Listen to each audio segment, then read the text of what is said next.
Assalamualaikum warahmatullahi wabarakatuh. Abu Lu'lu'ah al-Malisi, seorang penyembah api dari Persia, bekerja untuk Al-Mughirah bin Syu'bah, seorang rekan sepupu Nabi Muhammad Shallallahu Alaihi Wasallam. Setiap harinya, Al-Mughirah mengeluarkan 4 dirham kepada Abu Lu'lu'ah sebagai bayaran yang ditentukan oleh majikannya. Pada suatu hari, Abu Lu'lu'ah mendekati Umar, pemimpin yang terpercaya, dan mengeluh bahwa Al-Mughirah telah mengambil terlalu banyak uang darinya. Umar menasihatinya untuk takut kepada Allah dan bersikap baik terhadap majikannya. Sementara itu, Umar juga menyarankan agar Abu Lu'lu'ah berbicara dengan Al-Mughirah, memohon kepadanya untuk mengurangi bayaran tersebut, dan menunjukkan belas kasihan kepadanya. Abu Lu'lu'ah al-Malisi merasa ada ketidakadilan dalam nasihat Umar. Ia merasa bahwa keadilan pemimpin tersebut tidak berlaku baginya. Karena marah, Abu Lu'lu'ah masuk ke dalam masjid dan bersembunyi di balik salah satu pilar, menyelipkan pedang lipat di dalam pakaiannya. Amr ibn Maimun menyaksikan adegan tersebut dan mengingatkan akan hari ketika Umar akan ditikam. Ia mengatakan bahwa tidak ada orang selain Abdullah bin Abbas yang berdiri di antara dia dan Umar. Setiap kali Umar berjalan di antara pilar-pilar, ia akan memerintahkan agar berdiri dengan lurus. Setelah memeriksa tidak ada kelemahan pada pilar-pilar tersebut, Umar maju untuk memulai doa. Dia biasanya memulai doa dengan takbir, yaitu mengucapkan Allahu Akbar, dan sering menulis surah Yusuf atau surah An-Nahl di bagian pertama doa, memberi kesempatan bagi orang-orang yang datang terlambat untuk bergabung dalam doa. Tiba-tiba, setelah Umar mengucapkan takbir, terdengar ia berbisik, "Anjing itu telah menggigit saya."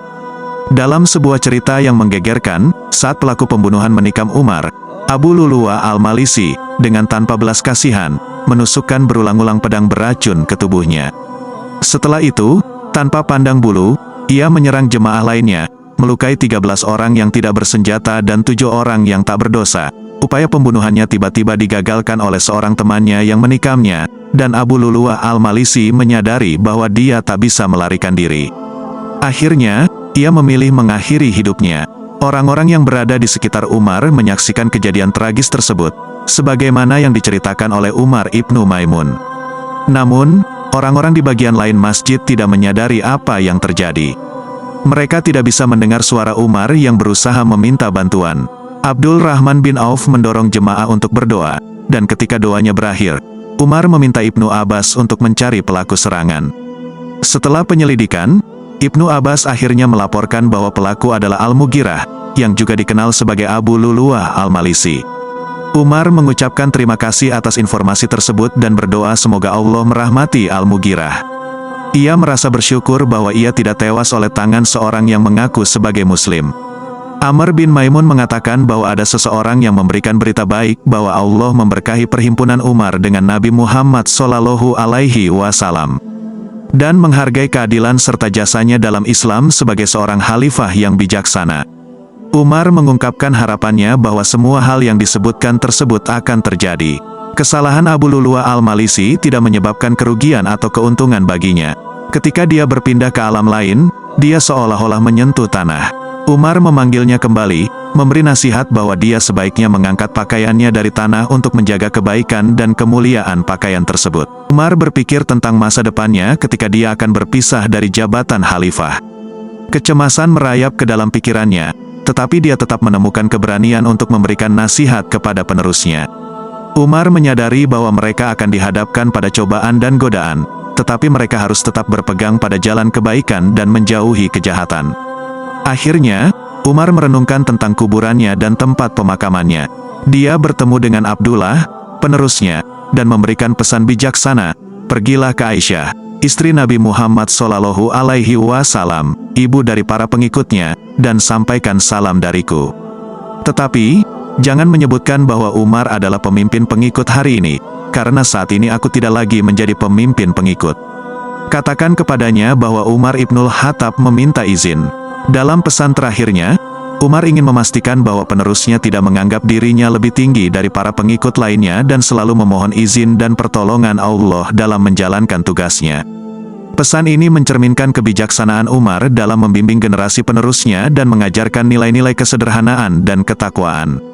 Saat akan dikuburkan bersama dua temannya, Umar bin Khattab berkata kepada Nabi Muhammad dan Abu Bakar, yang keduanya telah dikuburkan di rumah Aisyah, "Bayangkan, beberapa saat lagi tanah ini akan menjadi tempat tinggalmu."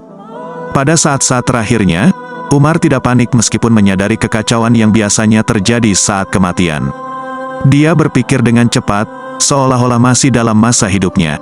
Setelah proses pemakaman selesai, Abdullah, putra Umar, mendekati Aisyah, ibunya, dan meminta izin untuk masuk ke kubur. Setelah diberi izin, dia masuk dan menemukan Umar duduk dan menangis dengan sangat. Abdullah berkata kepadanya bahwa Umar bin Khattab memberikan salam dan bertanya apakah Aisyah akan mengizinkan Umar dikuburkan bersama dua temannya. Aisyah menjawab, "Aku ingin tempat ini untuk kuburanku sendiri, tetapi aku memilih Umar di atas diriku hari ini." Ketika Abdullah kembali memberitahu Umar tentang keputusan Aisyah, Umar meminta duduk.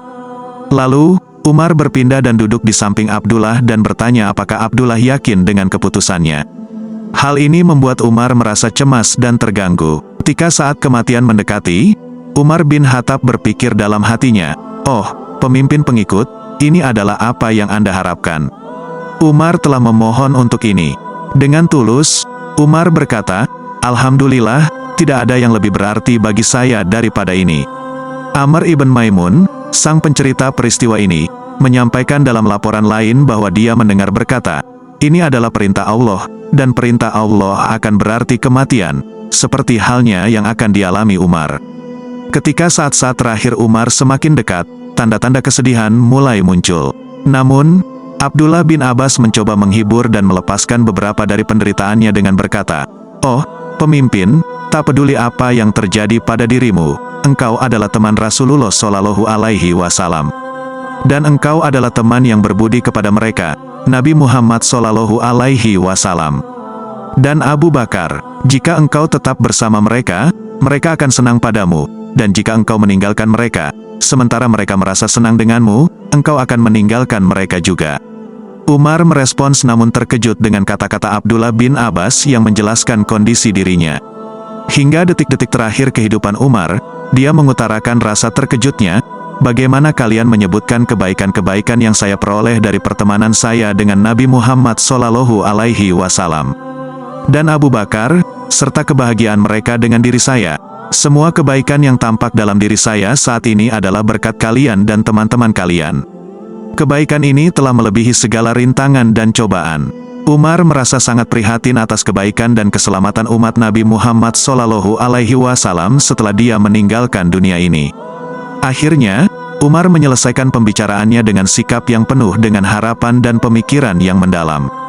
"Demi Allah, seandainya aku memiliki emas sebanyak ukuran bumi ini, aku akan menebus diriku dengan itu dari hukuman Allah sebelum aku bertemu dengannya."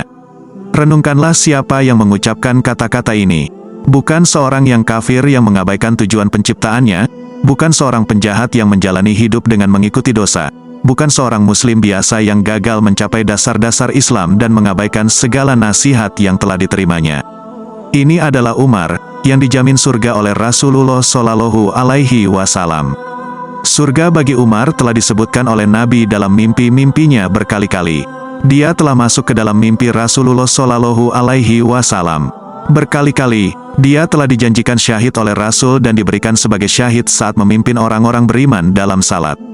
Itulah Umar yang menangis. Suara Umar bergema di seluruh masjid saat ia memimpin umat muslim dalam salat dari barisan depan, mencapai bahkan sudut-sudut terjauh. Siang dan malam, ia hampir tidak tidur, bertekad untuk tidak mengabaikan hak-hak umat muslim dan hak-hak Allah. Dia telah menjadi teman setia Rasul, berjuang bersamanya tanpa ragu dan akhirnya bersatu kembali dengan beliau di bawah tanah di ruang Aisyah. Jika ini adalah kata-kata terakhir Umar, maka apa yang harus kita katakan? Putranya, Abdullah, menggambarkan momen ketika ayahnya mengucapkan kalimat terakhirnya dari dunia ini. Dia berkata, "Kepala ayahku beristirahat di pahaku pada saat-saat terakhirnya. Dia berkata kepadaku, 'Letakkan kepalaku di tanah.' Aku bertanya, 'Apa bedanya antara pahaku dan tanah?' 'Wahai ayah,' dia bersikeras dan berkata, 'Letakkan di tanah.' Akhirnya, aku menurunkan kepalanya hingga beristirahat di tanah, dengan harapan dilihat dengan rahmat oleh Tuhannya. Lalu, aku mendengarnya mengulang dalam hati, 'Celakalah aku dan celakalah ibuku jika Tuhanku tidak menunjukkan belas kasihan kepada diriku.' Dan dia terus mengulang kata-kata ini hingga akhirnya menghembuskan nafas terakhir. Pada saat-saat terakhirnya, Umat muslim berkerumun di sekitar jasad Umar yang tak bernyawa saat terletak di tempat tidur sebelum diangkat untuk dimakamkan. Beberapa berdiri dengan penuh renungan, beberapa memuji kebaikannya, dan beberapa lagi berdoa. Abdullah bin Abbas menggambarkan momen ini dengan mengatakan, "Ketika kami berdiri, tiba-tiba aku kaget karena seseorang menarik pundakku dari belakang. Aku berbalik, dan ternyata itu adalah Ali ibn Abi Thalib." Ali berdoa kepada Allah yang Maha Kuasa untuk memberi rahmat kepada Umar dan berbicara pada jasadnya, "Tak ada yang amalnya ingin aku jumpai Allah lebih dari dirimu. Demi Allah, aku berharap Allah akan mengumpulkanmu dengan dua sahabatmu. Aku sering mendengar Nabi bersabda, aku, Abu Bakar, dan Umar datang. Aku, Abu Bakar, dan Umar masuk. Aku, Abu Bakar, dan Umar keluar. Jadi, aku berharap Allah akan mengumpulkanmu bersama mereka." Memang, mereka selalu bersama dalam setiap langkah kehidupan, dan kesetiaan mereka pada jalan kenabian menjadi alasan lain bagi Abu Bakar dan Umar untuk bersatu, termasuk usia mereka yang sama ketika mereka menghadapi ajal. Nabi Shallallahu Alaihi Wasallam wafat pada usia 63 tahun, Abu Bakar wafat pada usia 63 tahun, dan Umar wafat pada usia 63 tahun. Semoga Allah memberikan rahmat kepada beliau dan mengumpulkan kami bersama beliau di surga. Biografi beliau yang penuh integritas, rendah hati, ambisi, dan keteguhan dalam menegakkan kebenaran tidak pernah berhenti membuat kami kagum. Namun, bagaimana mungkin kami kaget ketika kami ingat siapa yang telah membesarkan beliau? Semoga rahmat dan berkah Allah senantiasa menyertai Nabi Muhammad Shallallahu Alaihi Wasallam. Assalamualaikum warahmatullahi wabarakatuh.